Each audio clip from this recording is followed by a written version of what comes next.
नमस्कार दोस्तों, मैं आपका साथी Arjun Vashishtha learning with triple A में आपका स्वागत करता हूं। आशा करता हूं आप सभी स्वस्थ होंगे, खुशहाल होंगे, अपनी पढ़ाई कर रहे होंगे। ठीक है दोस्तों, आज हम इसी क्रम को आगे बढ़ाते हुए भाग 7 और भाग 8 दोनों भाग आज एक ही वीडियो में हम पूरा कर लेंगे, क्योंकि दोनों भाग बहुत ही छोटे छोटे हैं, ज़्यादा बड़े नहीं हैं। तो इसलिए हम इन दोनों भाग को, भाग 7 और भाग 8 को, दोनों को एक ही वीडियो में पूरा करने का प्रयास करेंगे। छोटे भाग हैं और आपको क्लास में ही याद हो जाएंगे। ठीक है दोस्तों, आइए देखते हैं भाग 7 और भाग 8 में क्या है। ठीक है, भाग 7 में हमारा क्या है, अनुच्छेद 238। ठीक है, यानी कि केवल एक भाग है 7 और उसमें एक ही अनुच्छेद है, अनुच्छेद 238। ठीक है, इसके भाग का नाम क्या है, पहली अनुसूची के भाग ख के राज्य। तो पहली अनुसूची के भाग ख में जो राज्य थे वो भाग 7 में है। ठीक है, लेकिन इसका क्या हुआ, अनुच्छेद 238 को भाग 7 है और इसे 7वां संविधान संशोधन 1956 द्वारा निरसित कर दिया गया है।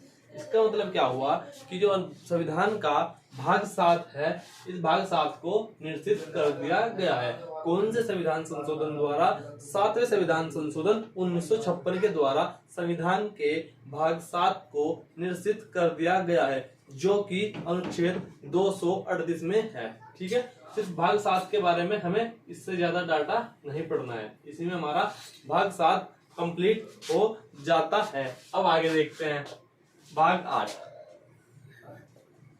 अनुच्छेद 239 से अनुच्छेद 242। ठीक है दोस्तों, अब देखते हैं भाग 8। भाग 8 में क्या है, अनुच्छेद 239 से अनुच्छेद 242 तक। इसके अंतर्गत हमें क्या पढ़ना है, संघ तथा राज्य क्षेत्र।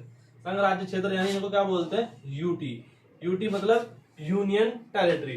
ठीक है, भाग 8 में हमें क्या पढ़ना है, यूटी। यूटी मतलब यूनियन टेरिटरी, यानी कि हमारे जो केंद्र शासित प्रदेश है, और हमें भाग 8 में उनको पढ़ना है। हमारे केंद्र शासित प्रदेश वर्तमान में कितने हैं, 8, और राज्य हमारे कितने हैं, 28।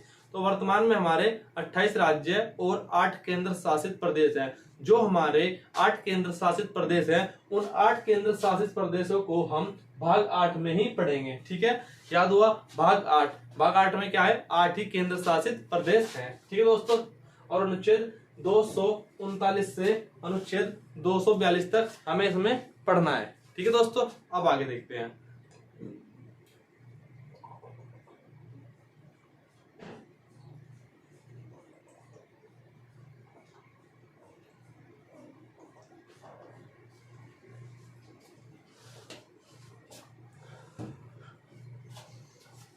भाग 8 में क्या बताया मैंने आपको, संघ राज्य क्षेत्र, अनुच्छेद 239 से अनुच्छेद 242 तक संघ राज्य क्षेत्र, जिन्हें हम इंग्लिश में यूनियन टेरिटरी भी बोलते हैं। ठीक है दोस्तों, अब देखते हैं हम अनुच्छेद 239। अनुच्छेद 239 में क्या कहा गया है, संघ राज्य क्षेत्रों का प्रशासन, यानी कि जो हमारे केंद्र शासित प्रदेश हैं, उनका जो प्रशासन है वो अनुच्छेद 239 के तहत दिखाया गया है। ठीक है, अब देखते हैं अनुच्छेद 240। अनुच्छेद 240 में क्या है, कुछ संघ राज्य क्षेत्रों के लिए स्थानीय विधानमंडलों या मंत्री परिषदों का या दोनों का सर्जन।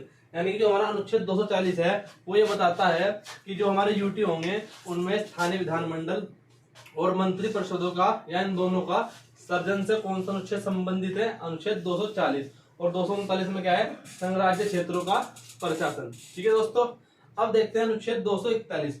अनुच्छेद 241 में क्या है, संघ राज्य क्षेत्रों के लिए उच्च न्यायालय, यानी कि जो हमारे केंद्र शासित प्रदेश होंगे उनमें जो हाई कोर्ट होंगे उनसे संबंधित है हमारा अनुच्छेद 241।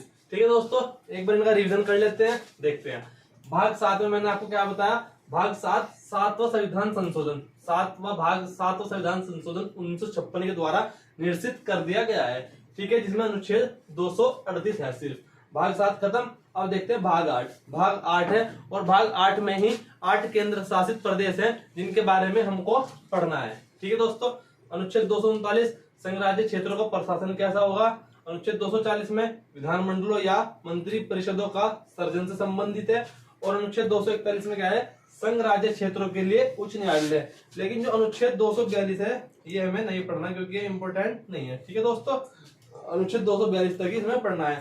अब मैं आपको बताऊंगा जो हमारे 8 यूटी हैं वो कौन कौन से हैं। ठीक है दोस्तों, अब देखते हैं जो भाग 8 है, मैंने आपको बताया जो कि हमें केंद्र शासित प्रदेश से संबंधित भाग 8 में 8 ही केंद्र शासित प्रदेश है। उन 8 को हम देखते हैं, उनकी राजधानी देखते हैं, किसमें अपने अपने पर्सनल हाई कोर्ट है, किसके अपने अपने सीएम है और किसमें अपने अपने प्रशासक बैठते हैं, उन सभी को हम बारी बारी से देखते हैं। ठीक है दोस्तों, अब देखते हैं भाग 8 के 8 यूटी। पहले हम देख लेते हैं हमारे 8 यूटी कौन कौन से हैं। ठीक है, नंबर 1 JNK को शॉर्ट में हम लिखते हैं। ठीक है, फुल फॉर्म होती है जम्मू एंड कश्मीर। ठीक है, फिर होता है नंबर 2 पर हमारा है यूटी दिल्ली। ठीक है, फिर नंबर 3 हमारा होता है यूटी पुदुचेरी। ठीक है, फिर नंबर 4 हमारा होता है चंडीगढ़। आपको पता होगा चंडीगढ़ भी हमारा यूटी है।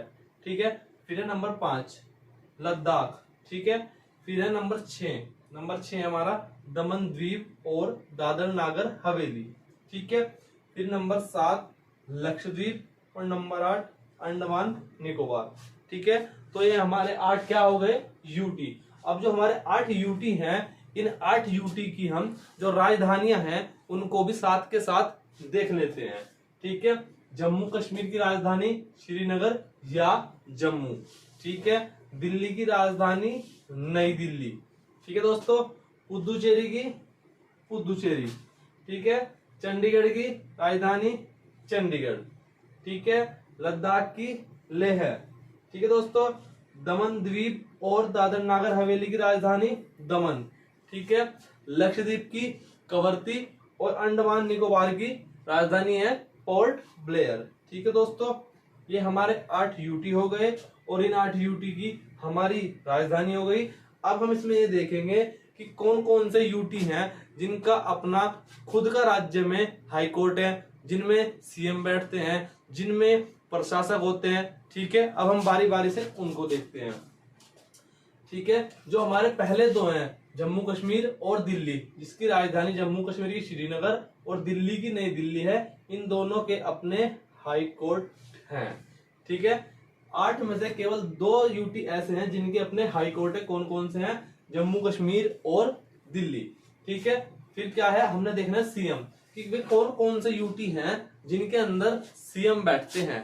ठीक है, 8 यूटी में से मात्र 3 यूटी मतलब यूनियन टेरिटरी यानी केंद्र शासित प्रदेश 3 ऐसे हैं जिनके अंदर सीएम यानी चीफ मिनिस्टर मुख्यमंत्री बैठते हैं। कौन कौन से हैं? जम्मू कश्मीर, दिल्ली और पुदुचेरी, यानी कि 1, 2 और 3। इन शुरुआत के 3 में सीएम बैठते हैं। ठीक है दोस्तों, 2 का अपना हाई कोर्ट है, शुरू के 3 में सीएम बैठते हैं और बाकी जो 4, 5, 6, 7, 8 बचे इनमें सीएम नहीं बैठते, इनमें होते हैं प्रशासक। सब कुछ इसी में प्रशासक देखते हैं। ये होते हैं दोस्तों हमारे यूटी जो भाग 8 में दिए गए हैं और 8 ही हमारे यूटी है। एक बार रिवाइज कर लेते हैं दोस्तों। 8 यूटी कौन कौन से हैं? जम्मू कश्मीर, दिल्ली, पुदुचेरी, चंडीगढ़, लद्दाख, दमन द्वीप और दादर नागर हवेली, लक्षद्वीप और अंडमान निकोबार। 8 हमारे यूटी हो गए। अब इन 8 यूटी की राजधानी कैपिटल देख लेते हैं। जम्मू कश्मीर की श्रीनगर जम्मू, दिल्ली की नई दिल्ली, पुदुचेरी की पुदुचेरी, चंडीगढ़ की चंडीगढ़, लद्दाख की लेह, दमन द्वीप और दादर नागर हवेली की दमन, लक्षद्वीप की कवरती, अंडमान निकोबार की पोर्ट ब्लेयर। ठीक है, शुरू के 2 के अपने हाई कोर्ट है, शुरू के 3 में मुख्यमंत्री बैठते हैं, बाद के 5 में प्रशासक बैठते हैं। ठीक है दोस्तों, ये हमारा भाग 8 कंप्लीट होता है। इसके बाद हम लेके आएंगे जो भाग आपको आराम से समझ आए। भाग 9 मैं शायद नहीं लेके आऊंगा क्योंकि भाग 9 में काफी अनुच्छेद हैं जो 243 के पार्ट अलग अलग होते हैं। 243 में आपको पंचायत से संबंधित है और नगर पालिका, उनका मैं पूरा ही टॉपिक आपको बता दूंगा कि पंचायती राज में क्या है, अनुच्छेद 243 के बारे में डिटेल से। ठीक है, तो आप ये मत सोचना कि भाग 8 के बाद भाग 9 किधर चला गया। ठीक है दोस्तों, आशा करता हूं आपको पूरी वीडियो समझ। ठीक है दोस्तों, और अपना फीडबैक कमेंट बॉक्स में मुझे अवश्य दें कि हमारी पढ़ाई हुई चीजें आपको कितना समझ में आती है और कितना नहीं आती है। तो दोस्तों, आज का मोटिवेशन हमारा क्या है? जीवन की सबसे बड़ी खुशी, जीवन की सबसे बड़ी खुशी उस काम को करने में है जिसे लोग कहते हैं तुम नहीं कर सकते। जीवन की सबसे बड़ी खुशी उस काम को करने में है जिसे लोग कहते हैं तुम नहीं कर सकते। ठीक है दोस्तों, धन्यवाद, मिलते हैं फिर अगली वीडियो में।